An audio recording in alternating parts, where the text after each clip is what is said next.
नमस्कार दोस्तों, आपका बहुत बहुत स्वागत है गैजेट वर्ल्ड के एक और नए एपिसोड में। हर दिन की तरह मैं आज भी आप लोगों के लेके बहुत इंटरेस्टिंग टेक न्यूज़। तो चलिए शुरू कीजिए आज का टेक न्यूज़।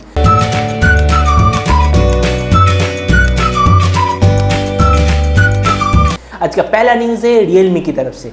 तो Realme की तरफ से ऐसा न्यूज़ आ रहा है कि Realme 5 जो कि 10,000 के नीचे लॉन्च होगा, इसमें होगा स्नैपड्रैगन 665, 5000 mAh बैटरी और Mayookh 3.0 चार्जिंग। और जो Realme 5 Pro लॉन्च होगा, ऐसा कहा जा रहा है कि उसमें स्नैपड्रैगन 712 होगा, वही 5000 mAh बैटरी और Mayookh 3.0 चार्जिंग। और मुझे लगता है कि ये जो स्मार्टफोन ये 15,000 में ही लॉन्च होगा। तो अब देखते हैं कि Realme अपना ये स्मार्टफोन किस प्राइस रेंज में लॉन्च होता है। वैसे अगर ऐसा स्मार्टफोन 15,000 के अंदर लॉन्च होता है तो ये मार्केट का सबसे बेहतर 15,000 वाला स्मार्टफोन होगा। जब Realme की बात आए तो Xiaomi की बात तो ज़रूर होगा। तो चाइना में दो स्मार्टफोन आने की बहुत ही जल्दी उम्मीद है, और तो हो सकता है कि वो Redmi Note 8 और Redmi Note 8 Pro हो। और ऐसा कहा जा रहा है कि इसमें 64 मेगापिक्सल क्वाड कैमरा सेटअप होगा और MediaTek Helio G90T वाला प्रोसेसर होगा। तो अब देखते हैं कि Xiaomi अपना Redmi Note 8 कब लॉन्च करते हैं। अगर ऐसा स्मार्टफोन 15,000 के नीचे लॉन्च होता है तो फिर से शुरू हो जाएगा Realme 5 Pro versus Redmi Note 8 Pro। तो अगला न्यूज़ है एप्पल की तरफ से। एप्पल की तरफ से ऐसा न्यूज़ आ रहा है कि एप्पल iPhone 11 सितंबर महीने पे लॉन्च होगा और जो डेट है वो है 10 सितंबर। और ऐसा कहा जा रहा है कि इसमें जो इंटरनल स्पेसिफिकेशन होगा वो बिल्कुल गैलेक्सी S10 प्लस जैसा होगा, बिल्कुल वैसा ही अच्छा बैटरी, कैमरा और दूसरे सारे स्पेसिफिकेशन। तो देखते हैं कि एप्पल iPhone 11 किस प्राइस रेंज में लॉन्च करता है और किन किन स्पेसिफिकेशंस के साथ मार्केट में आता है। अगला न्यूज़ है ओप्पो की तरफ से। तो पिछले साल लॉन्च हुआ था Oppo Reno 1 जिसमें था 10x ऑप्टिकल जूम, लेकिन कुछ दिन बाद लॉन्च होने वाला है Oppo Reno 2 जिसमें होगा 20x ऑप्टिकल जूम और क्वाड कैमरा सेटअप। तो देखते हैं कि Oppo का ऐसा कमाल का स्मार्टफोन किस प्राइस रेंज में लॉन्च होता है। और एक और बात ये है कि ये जो स्मार्टफोन पूरे वर्ल्ड में इंडिया में सबसे पहले लॉन्च होगा। अगला न्यूज़ है फ्लिपकार्ट की तरफ से। तो फ्लिपकार्ट का एक अपना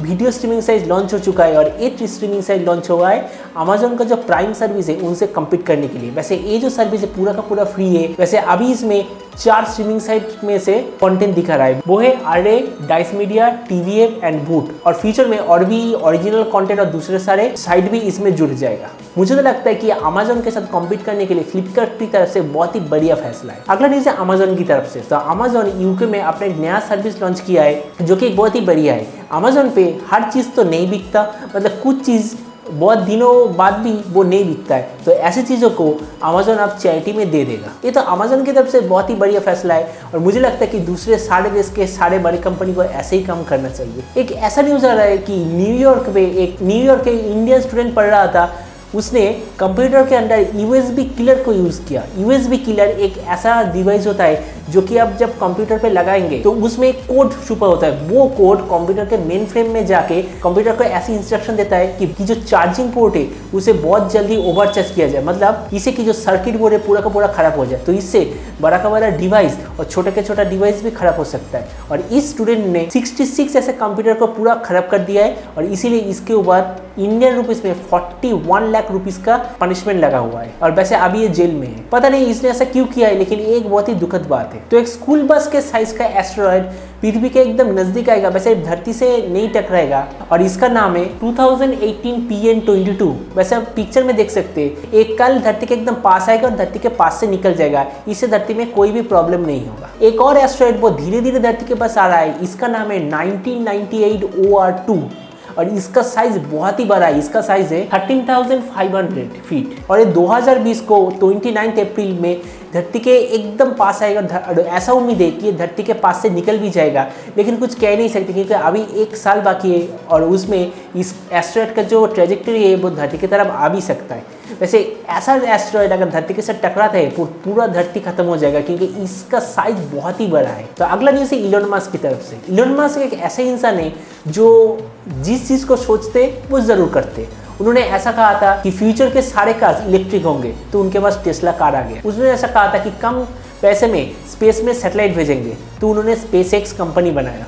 तो उन्होंने कहा था कि एक शहर से दूसरे शहर कुछ मिनटों में जाएंगे, इसके लिए हाइपर स्पीड ट्रांसपोर्ट भी बनाया।